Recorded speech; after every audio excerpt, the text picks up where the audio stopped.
भोजपुरी कल पुकार में रहा स्वागत बाज हमारे सामने बने खेसारी लाल यादव जी जगह से पहले भी हमारा बात भई रहे वह सब देखले भी रही,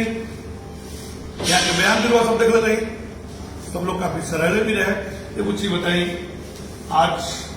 कुछ भोजपुरी में चर्चा कर ली हमने का आपस में हुआ सबके साथ और और एक बात समाज में जाना, आज भोजपुरी गीत का चोरी चुनर तक की सिमट करेंगे। देखिए, संगीत कबो बुरा ना होगा। सबसे पहले वो चैनल के देखो जितना भी श्रोता बड़े सब पहुंच चुके हैं। संगीत कबो बुरा ना होगा, ओकरा के गावे वाला और समझे वाला ही बुरा होगा। संगीत तो जैसे पवित्र चीज तो धरती पर कौन चीज है नहीं। कितनों भी वो उलझन में बानी, कितनों भी कष्ट में बानी, कितनों भी परेशानी में बानी, और संगीत ऐसा चीज होला कि ओकरा के देखला और सुनला के बाद आदमी के फिर भी बैक हो जाला, फिर एगो ताजा एनर्जी आ जाला। तो 4 वेद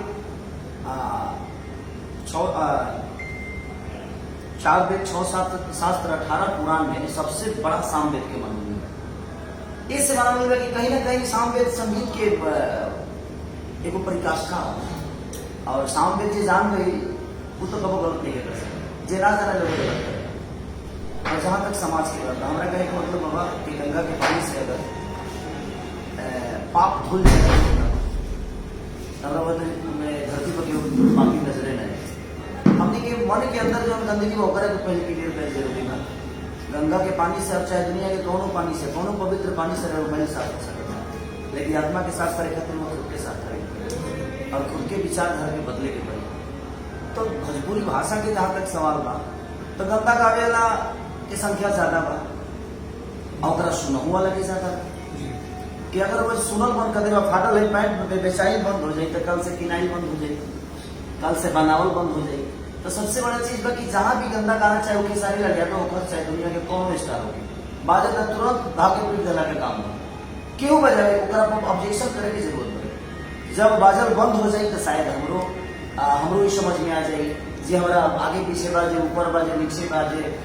जहां बाजे सबके समझ में आ जाए। तो वो बहुत जरूरी है। अभी वो सुनते यहाँ पे माननीय खेसारी लाल यादव जी के द्वारा कि अगर जहां भी देखी केवल वह पीठ दी अगर केवलंदा की दावत होके तो सोची तो तब हमारा बात बा कितना सुंदर बात बा कि भोजपुरी के अगर बचावे के होके तो सबके एकजुट होके संगठित होके अपना भोजपुरी माइक पे बात करेंगे पड़ी। सोची कि अगर रोगा सुनल ना बंद करब तो रोग दोस्त बढ़ जाई, ऐसे कि भिभू रोबे आई स्पष्ट आएंगे कहने हैं कि जहां भी गंदा गीत बाजे पूरा विरोध कर, अगर विरोध करब तो काल बाजल बंद हो जाए। कुछ ही बताओ जाए कि ऐसा हमने नहीं जा कर सकत, ऐसा गीत समाज में दिहल जाओ जौना गीत से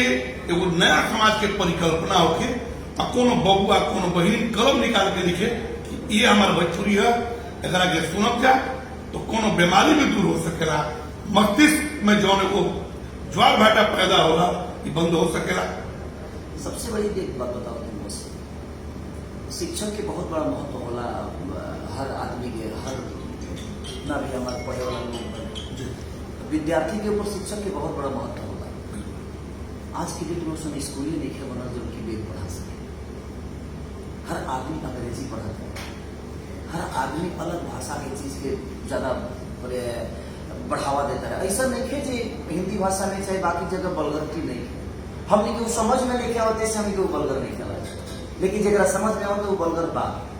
और सकते हमने के माता बहन बेटी भी देखी लेते, जब हमने के जाए तो गाड़ी सुने खातिर पैसा दे ले जाए,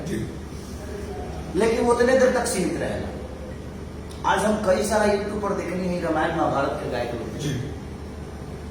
कि केहू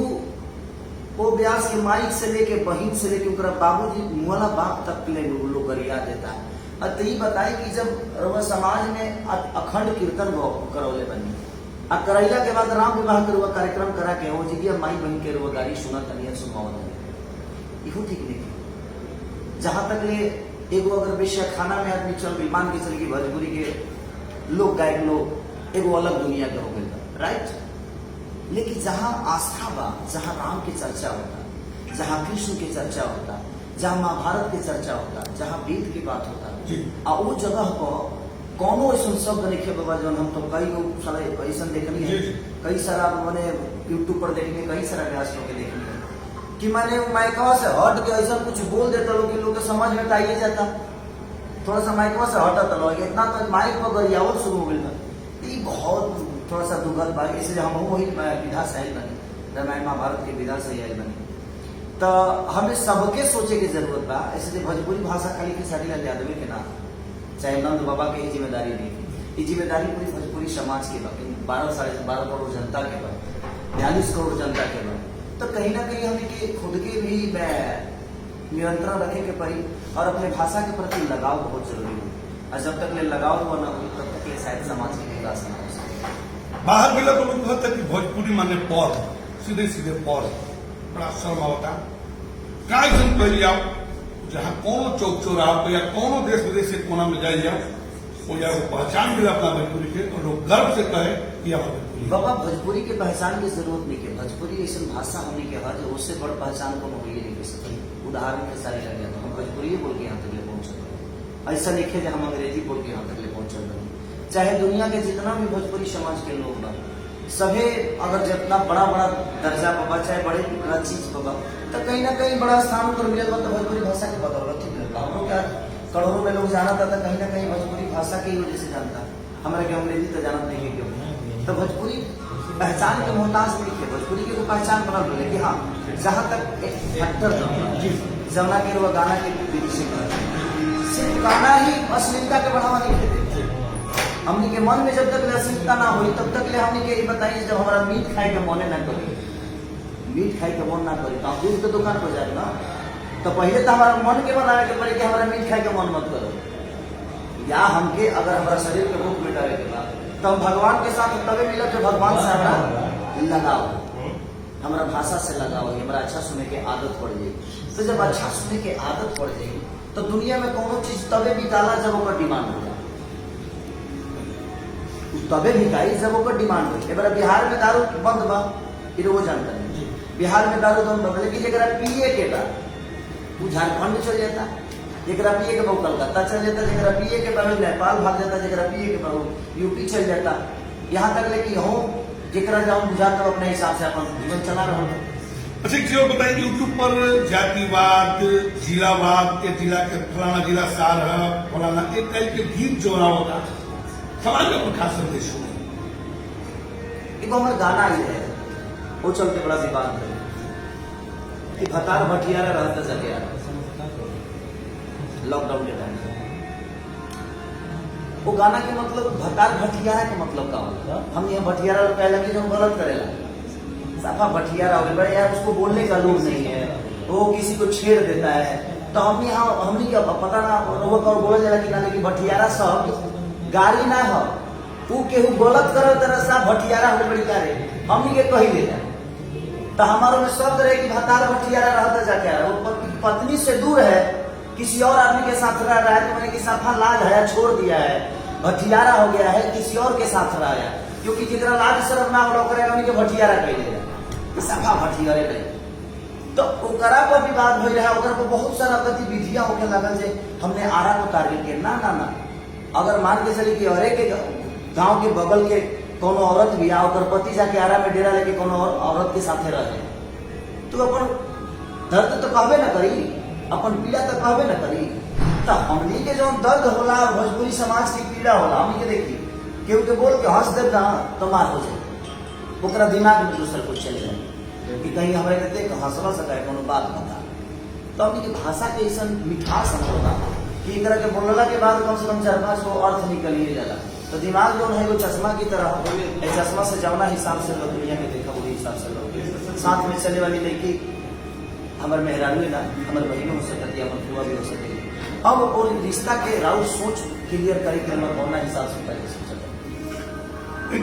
कि खेसारी लाल जी भी बहुत गंदा गीत गाओ तने एकरा पर पहले के सवाल के लिए खड़ा के लिए ओकर बाद खेसारी लाल जी भी गंदा बोल रहे एकरा पर का कहे। सबसे बड़ा चीज है कि ये ऑप्शन उठते रहे, ये ऑप्शन उठते रहे वाला लगे, इसलिए वो समाज से जुड़े बनी हुए, समाज के बुद्धिजीवी इंसान बने, समय के चीज के समझे वाला बनी हुआ, एगो गार्जियन स्वरूप बनी हुआ, हर आदमी के गार्जियन स्वरूप बने। तो ये सवाल को उठते रहे, जे हमारे विरोधी बा से सवाल करे अरे वो हमारा के अगर गंदा से गंदा बता दे तो ओहू में रोके सवाल लोग करी। ये खेसारी की जानता कि खेसारी से मोहब्बत बात ऊ रोवा से सवाल करी कि रोवा इसे काहे बोल रही है खेसारी के बारे में, खेसरिया इसे ना करेला, खेसरिया उसे ना करे, खेसरिया है वहां खेसरिया होगा। तब हमारा कहे का मतलब जे हमारे विरोधी बात तो ऊ रोवा से सवाल करी कि खेसारी के बारे में काहे नहीं बोला, और रोवा हम खेसारी के बारे में बोल देता हमारा यदि प्यार करता ऊ रोवा से सवाल करी कि बाबा रोवा खेसारी के काहे बोल दी। तो ये देखिए उतराव चढ़ाव चीज होत रहेगा, लेकिन हम के समाज के जहाँ बात आवे हमें हमारा हिसाब से दुनिया के एक होके और अपना समाज के एक होके अगर मैं चीज के बढ़ा श्रोता समाज से आग्रह करी, राइटर से भी आग्रह करी और ब्लैक लोग से भी आग्रह करी अपना भोजपुरी के बारे में, भोजपुरी कैसे होगी की चाहिए, भोजपुरी में क्या सुधार होगी। देखिए अगर भोजपुरी में हमारे माई समझ में आवती है, बहन समझ में आवती है तो हमारे लोगों को समझाने की जरूरत है। भोजपुरी भाषा में इतना मिठास होला कि संस्कार अगर कहीं पावल जाला तो हमारा लगता है उत्तर भारत में, बिहार में, अपने इंडिया में सबसे ज्यादा संस्कार अगर लोग के सम्मान के देखा जाए तो आज भी उनकी बेटी बहन जिस पैंट घर में पहने से न जाए देना नहीं, आज भी उन्हें संस्कार बचल बा। और ये सबसे बड़ा उदाहरण बा हमने के बेटी के खुशबू, क्योंकि हमने के बेटी की खुशबू ही ऐसा होला कि लोग लाज और हया और शर्म के साथ हमेशा अपने आप के जीवन चलौले बा। लेकिन ठीक भाई एडवांस दुनिया में सबका में जिए के बाद बट संस्कार से और अपने माँ बाप की सेवा से कभी पीछे मत हटी, और वो माँ बाप जो कैले बा ओकरा के जरूर याद करी, शायद जीवन में हो गलत। अभी बात सुननी है माननीय खेसारी लाल यादव जी से कि माई की याद करके माई को सुधारे की पड़ी, अब भी अपना माई बाप के समझियो करा के संस्कृति के बात ना समझाने की पड़ी। तो तमाम लोगों से आग्रह कर कि जे भी अपना भोजपुरी माई से प्यार कर दो के, जे भी अपना भोजपुरिया से प्यार कर दो के, कहीं भी गंदा गीत बात हो के, कोनो जाति, कोनो धर्म, कोनो समुदाय के गायक फोकस अगर गलत होके तो विरोध करी, बढ़िया होके बढ़ावा दी, जातिवाद के समाप्त करी, जीरावाद के समाप्त करी, गाली गलौज समाप्त करी। यूट्यूब को भी जो गाली गलौज चलता उससे संस्कार खराब होता, छोट छोट का गाली लिखता। सोचिए आज आ वाला कल में क्या करी हम अब तमाम लोगों से कहते हैं भोजपुरी के बचाव का एकजुट होकर लागल जाओ, भोजपुरी के बचाओ जाओ, भोजपुरी के 8वें सूची पहुंचाओ जाओ। जाते जाते भी छोटा सा सवाल कर रहा हूँ भाई खेसारी लाल यादव जी से, आज यूट्यूब पर देखा तो कब एगो दूसरा के गाली देता हूं, ये कहां से पहुंच पाता रोड पर चलत होता, रोड पर फॉर्च्यूनर चले, तराको चले, ट्रैक्टरों चले, हाथों साइकिल चले, वो जो साइकिलों को लोग बढ़ावे कितना लोग पी के गिरी हुए हैं 100 में से दुनिया में पी के रोडवा पर गिरल ओकरा खातिर यूट्यूब गुनाहगार नहीं है, चाहे जनता गुनाहगार नहीं। तो कुछ अलग प्रकृति के लोग बाजे अलग दुनिया से आए